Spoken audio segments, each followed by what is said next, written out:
Adeessa galgalaara rigaashoolee rigaashoolee ya galgaleessi tuulaa rigaashoolee rigaashoolee maaloo ya qeerroo koolaa rigaashoolee rigaashoolee aduu jira jetteelaa rigaashoolee rigaashoolee jajjabeessi tuulaa rigaashoolee rigaashoolee sirraan oollee lammii koonaan ture mal baalamiidhaa rigaashoolee. Seenaa industirii aartii Oromoo keessatti aartistoota gameeyyii fi maqaa olaanaa qaban kan ummata isaaniitii fi biyya isaaniitiin aartiidhaan hojii jabaa hojjechuu danda'an muraasa keessaa tokko artist Haacaaluu Hundeessaatiin. Artistiin dargaggeessi kun bara jireenya isaa keessatti humnaa fi faayidaa aartii hubachuun ummata isaatiif sagalee tahuu danda'eeti jira. Namni jabaan qaaliin sabaa artist Haacaaluu Hundeessaa ji'oota 24 dura waxabajjii 22 bara 2012 tasa galgalarra wareegamuun isaa dhagahame. Duuti biyyatti naasuu buuste kan ummanni gadoodee waan qabatuuf lakkisuu itti wallaale kan hanga arraan tanaa namni baay'een garaan madaawee jiru du'a artist Haacaaluu Hundeessaa amanuun isa dhibe. Wagga waggaadhaan isa yaadachuudhaaf waan danda'u mara taasisaa jira.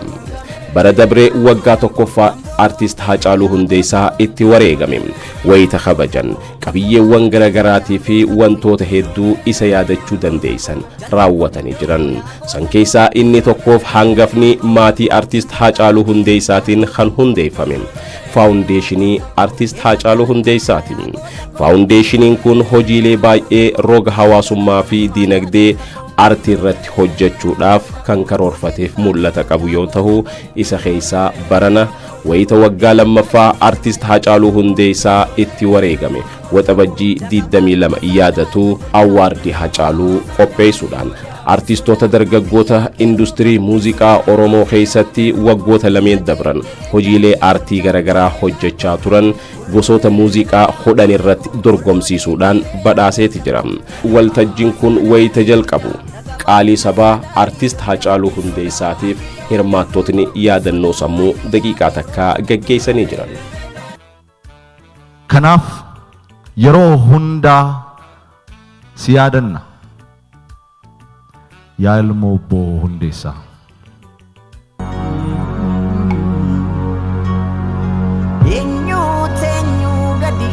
Seenaansaa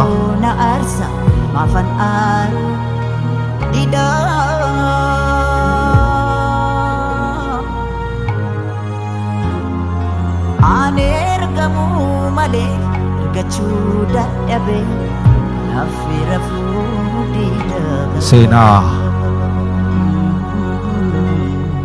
Oromoo keessatti abarsa wanta nafnaan galle seenaa Itoophiyaa keessatti seenaa Afrikaa keessatti seenaa biyya lafaa kan keessatti kan irraanfatamedha.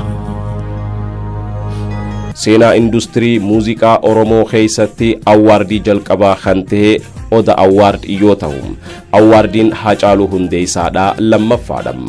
Seenaa muuziqaa Oromoo keessattis ta'e seenaa muuziqaa biyya teenyaa keessatti awwaardiin maqaa artistiitiin moggaafamee isa jalqabaati jechuu kan nama dandeessu. Awwaardiin Haacaaluudha guyyaa roobii waxabajjii 22 kan gaggeeffame yoo ta'u akkuma aadaa Oromootti eebba maanguddootaan kan saaqamee ture. Of kalchaa neebbifnaan of kalchaa tuulama sin tuulama saaqi.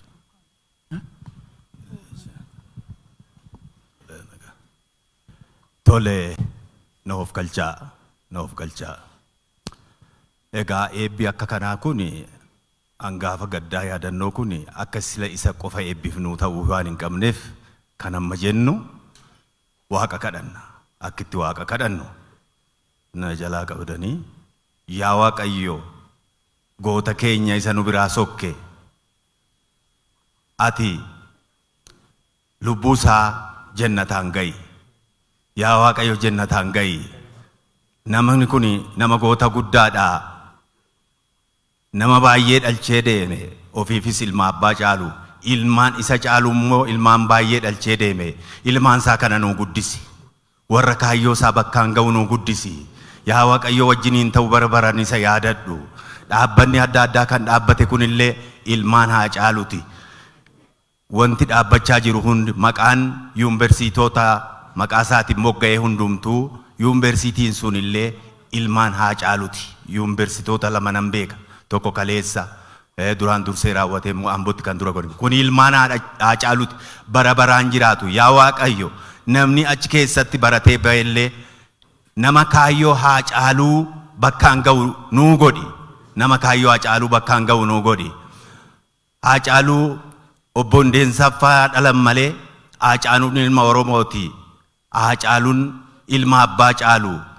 Ilmi inni dhalchummoo lammii kana keessatti baay'een isaanii ilmi Abbaa Caaluu qaba waan ta'eef wanni inni dhalchu duucha nuu dachee kana keessa jiru ilma Haacaaluu caalu nuuf haa ta'u. Ilma Haacaaluu caalu nuuf haa ta'u. Kaayyoo Haacaaluu fuudhanii fuulduratti hin deemanii raawwatanii bakkaan akka Rabbi nuuf haa godhu. Bara baraan akka isa yaadannu Rabbi haa godhu. Laphee keenyatti yeroo hunda akka isa yaadannu Rabbi nuuf haa godhu. Goota isa caalu Rabbi nuuf haa kennu. Hamtuu akkanaa tana nurraa kitu. Ani kanuman jedha Waaqni immoo kan caaluu hin beeka inni kan caalu haa godhu.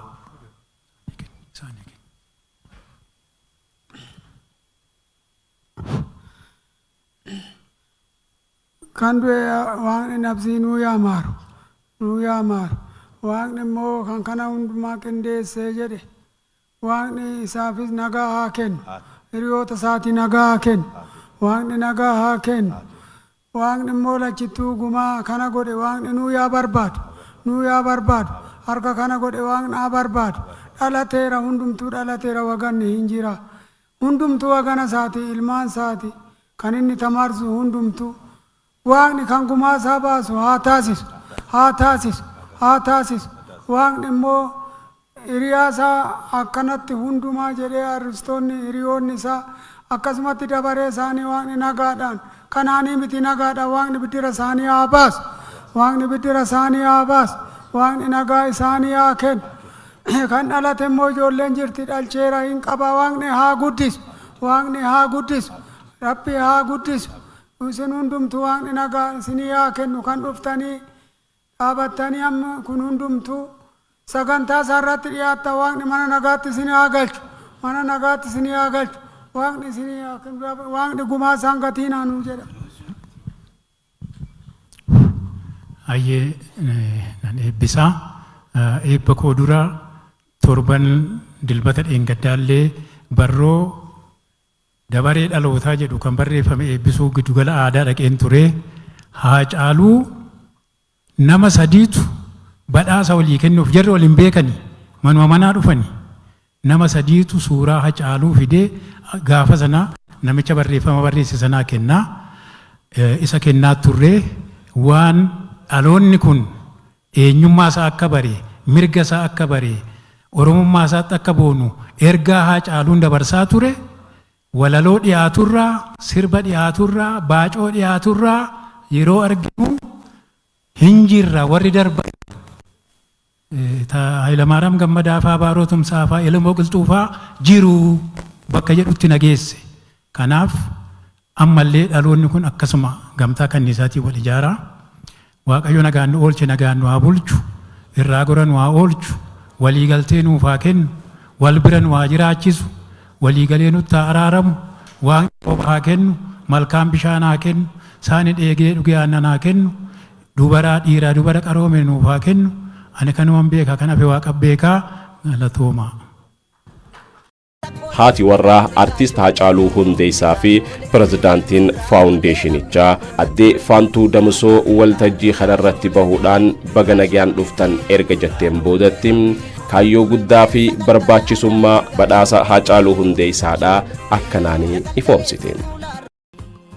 Galatooma ta'a.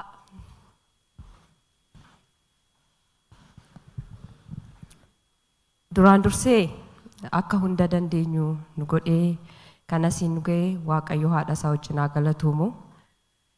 Abbootiin amantaa keessummoonni uummanni biyya keessaa fi biyya alaa hiriyoonni acee biyya keessaa fi biyya alaa qeerroo fi qarreen daa'imman akkasumas dorgomtoonni guyyaa addaa seenaa qabeessaa fi isa jalqabaa badhaasa acee irratti dorgomtan warri tamsaasa kallattiin nu hordoftan hundi keessan guyyaa har'aa akka as geenye akka asitti wal arginu kan bidiruu nuuf ta'e abbaa warraa koo goota jaalalaa amanamaa fakkeessuu fi fakkaachuu hin dandeenye abbaa dhugaa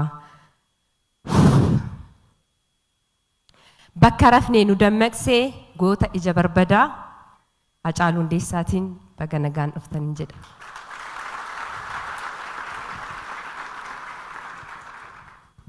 Acee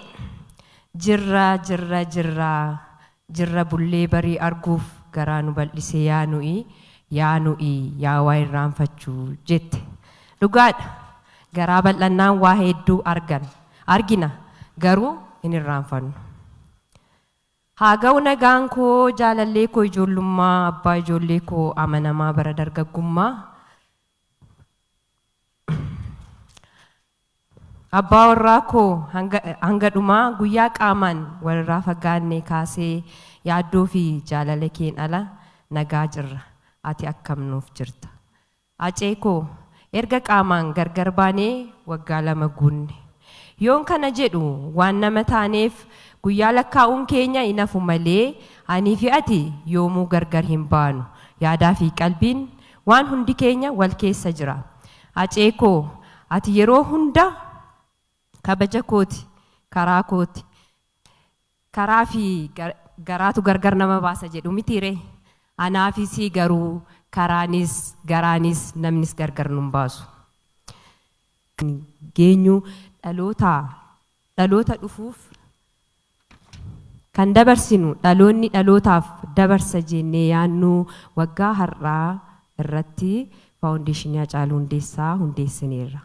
Faawundeeshiniin Hacaaluu Hundeessaa kaayyoo fi karoora baay'ee qaba.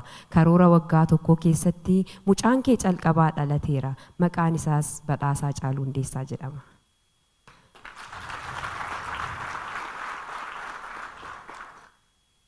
Badhaasni Hacaaluu Hundeessaa isa calqabaa fi seenaa qabeessa yoo ta'u tokko jedhee kan ati sanyii mootii keessatti tulluu jala malkaa yaatu maaltu booresse taliila kanaa lubbuu akka tasaa baatu qaama biyyee nyaatu maaltu ri'aa fi koodeesaa gana kan jette waa'ee keenya jechuun quuqama uummata keetii kan ibsite galma barkumeetti jirtu ijoollee Booranaa jirtu ijoollee Wallaggaa jirtu jettee biyya hunda waamte. Alaa eegaa hin abjootiin abjuun taane kaafadhu farda keetiif 4 kiiloof si tu'aane jettee kan uummata keetti onnee horte adawaa Oromoof kan deebiste daandii dheeraatu na hafee kan fuuldura koo jiru booddeetti garagaree bookee fi tafkiin lakkaa'u lubbuu biliqa baatuuf maafan gola naanna'a saba koof falmee du'een Taaddasaa Birruu ta'a biyya koof falmee du'een Oliiqaa Dingilkoo ta'a jettee gootota hedduu waamtee atis akkuma isaanii nurraa godaante. Sagalee kee kiirrolee ka'umsa godhachuun har'a mucaa kee jalqabaa sirba afaan Oromootiin badhaasa qopheessinee guyyaa har'aa geenyeerra. Guyyaan har'aa guyyaa addaa yoo ta'u dorgomtoonni har'a injifatan imaanaa guddaa Aceen isin irraa qabu yeroo hunda akka yaadattan adaraan isiniin jedha.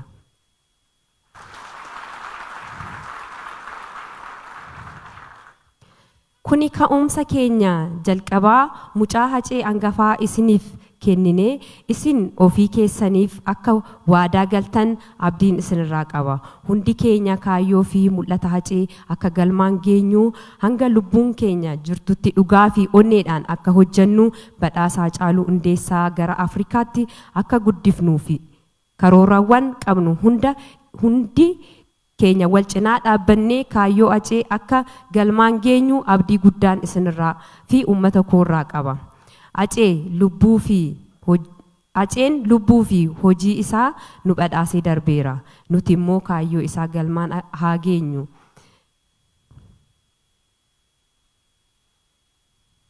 Warreen Haceedhaaf sirbitan barreessitan waan hundaan hojii adda addaa hojjettan maqaa Haceetiin galatoomaan isiniin jedha.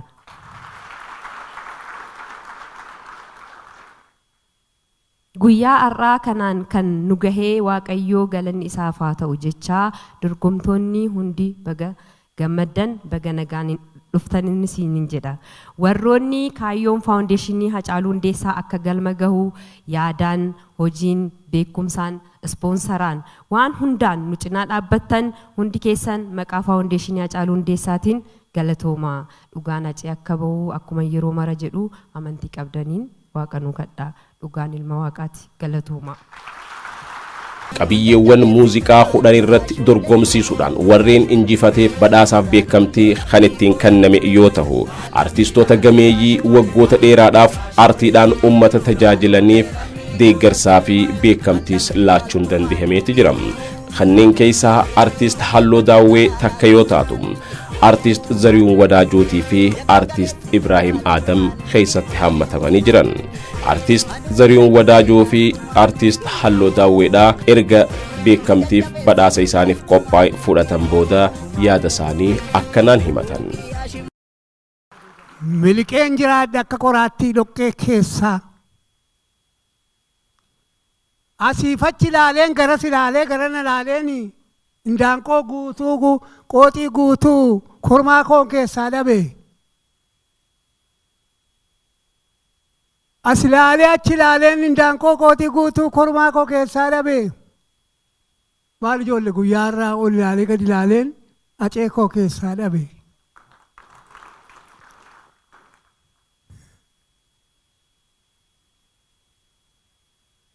Acee irkoon waddeessaa ani iyyuu dhiphuun jira acee iddoon isaa ba'eessaa.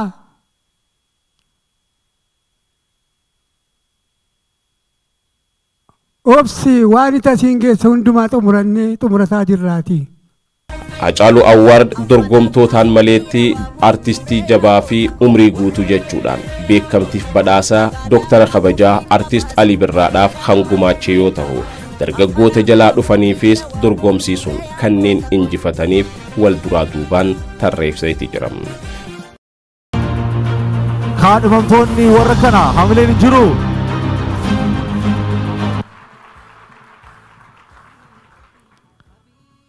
Kan mo'ate eenyudha? Kan badhaafamu eenyudha? Badhaasni kun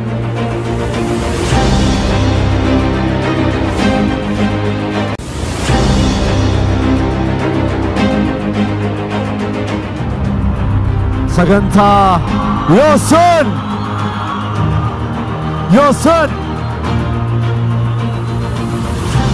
Yoosan galateeffatu ergasii garuu abbaasaa artist Zarihuun jilba dhungatee dhaqee fudhata.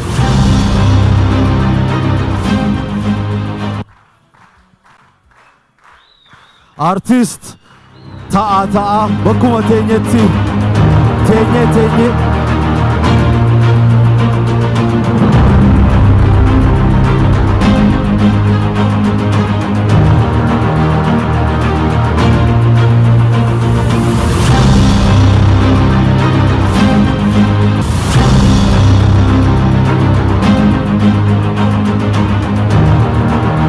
badhaasota 10 qophaa'an keessaa 3 fudhachuudhaan injifataa waltajjichaa kan ta'e artistiin dargaggeessi abdii qabeessa artist Yoosan Geetaahun badhaasa maqaa artist Hacaaluu Hundeessaatiin qophaa'ee fudhachuun nama boonsa jechuudhaan hime.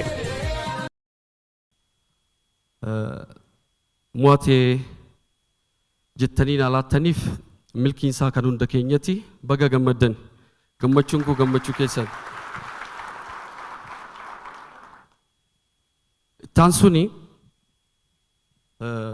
ani yuunivarsiitii yeroon jirutti yooman Hacaaluu faa bira dhaqa Finfinnee akkatti walaloon barraa'u yidaloon hojjetamu akkamittan artistii Finfinnee jirutti makamee akkatti hojjetamu irraa baraan barumsarra na dhiphisa tureessu barumsa keessa ta'ee jechuudha. Gaafan dhufee weellistoota keenya argadhu gaaffiin koo duraa akkamitti yeedaloo hojjettu akkamitti sirba hojjettu walaloo daandiin irra tureedha sirrii ture gaafan gaafadhu akkuma nana dalagaa ture sanattu sirriidha. Har'a ijoollummaa kootii kaasee of keessatti argee ogummaa kana nama akka sabaa caaluun keessaa dhalate keessaa dhalachuu kootti baay'een gammadee ammas irra deebi'uudhaan baga wajjin gammadne.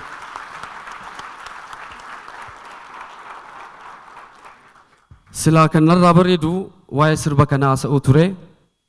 Waa'ee sirbichaa immoo keessa keessanitti isinuu waan beektan waan ta'eef hundaafuu ammas baga waliin milkoofnee isinii jechuu barbaadaa galatooma. Yoosan hamileedhaan gara doosaatti nu deebisaa.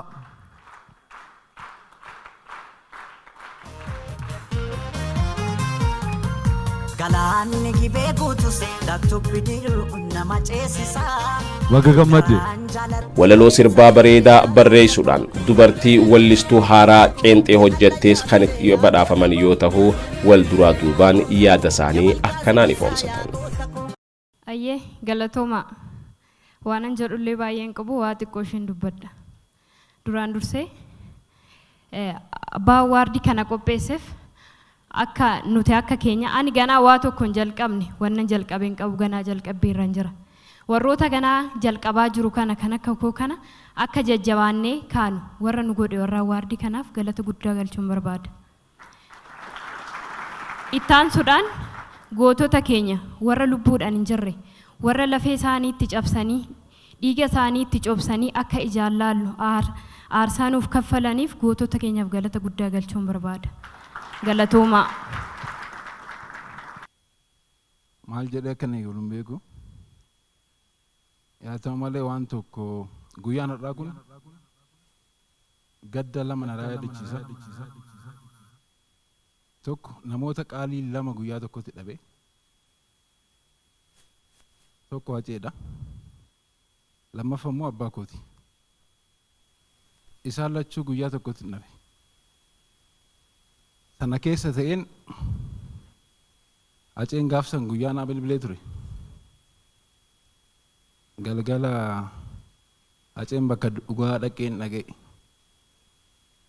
Sana keessa ta'een si eegeen dadhabee kan jedhu kan hin barreessu jechuudha. Anaaf Haceen weellisaa qofa miti. Haceen qaalluudha. Haceen waayyuudha. Nama dursee hegeree raagu yeroo tokko tokko qaallummaa guddaa irraa arga. Tarii wanni isarra jiru sunnati darbuun olumseeya. Dhugaa tanaadha kan akka inni gumgumu na godhe. Garuu ammas gumgumee fixanne hanga dhugaan galtuutti. Kanaafuu galatooma.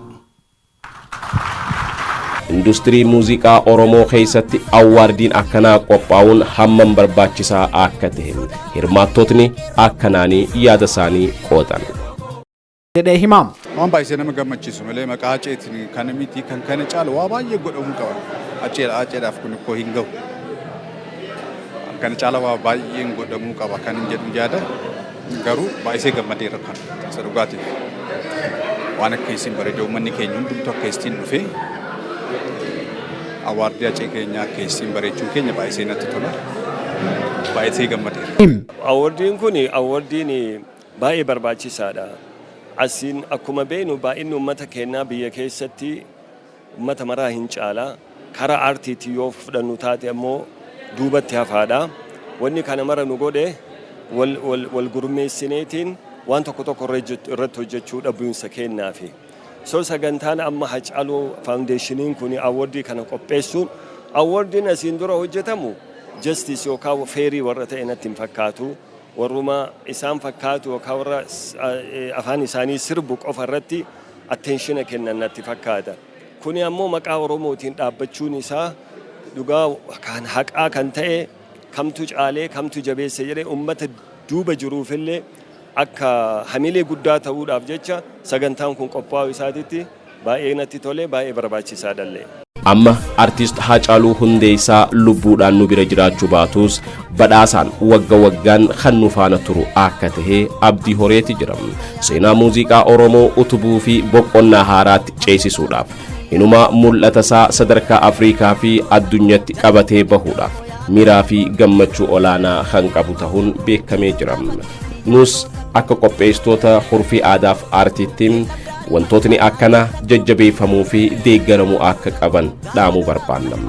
Badhaasa awwaardii Haacaaluu Hundeessaa kanneen yaadan qopheessan hundaanuu galatoomaa jechuu barbaanna. Seenaa riirmiin nyaatu nageetti.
Jabaatu sabaaf kufaa wayyookaa jabaa jirma hundeessaa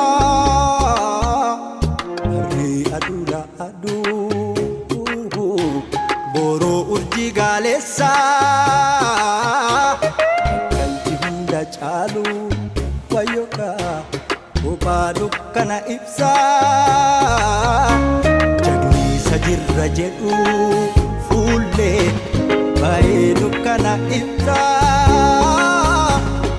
goota onne gaaraa tokkummaan hin nyaaru satu nyaaraa hayyuun sammuu bilisaa turree bilisummaa saba tattaraaraa ursee dhidheessi uruurse awaashii ursee dhidheessi uruurse awaashii ajengoo jabaa ilmoo dhugaati ajengoo dugguru qabsoo ajengoo jabaa ilmoo dhugaati ajengoo dugguru qabsoo ajengoo jabaa ilmoo dhugaati ajengoo dugguru qabsoo.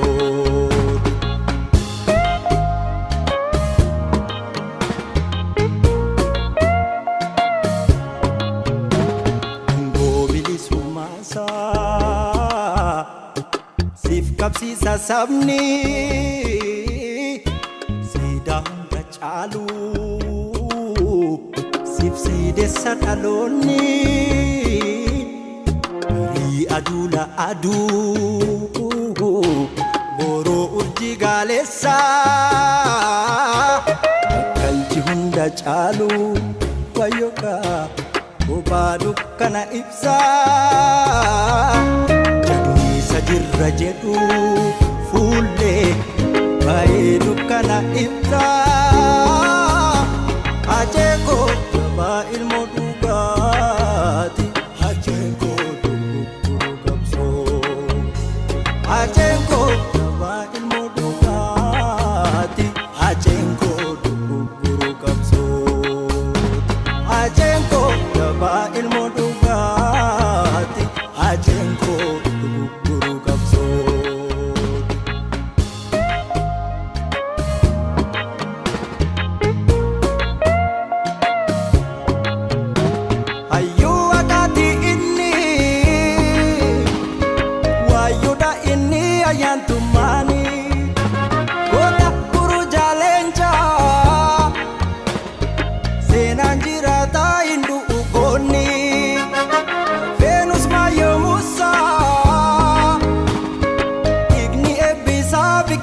caalu dhiigni kan saasi kumaatama biqilcha kayyoo dhaalu.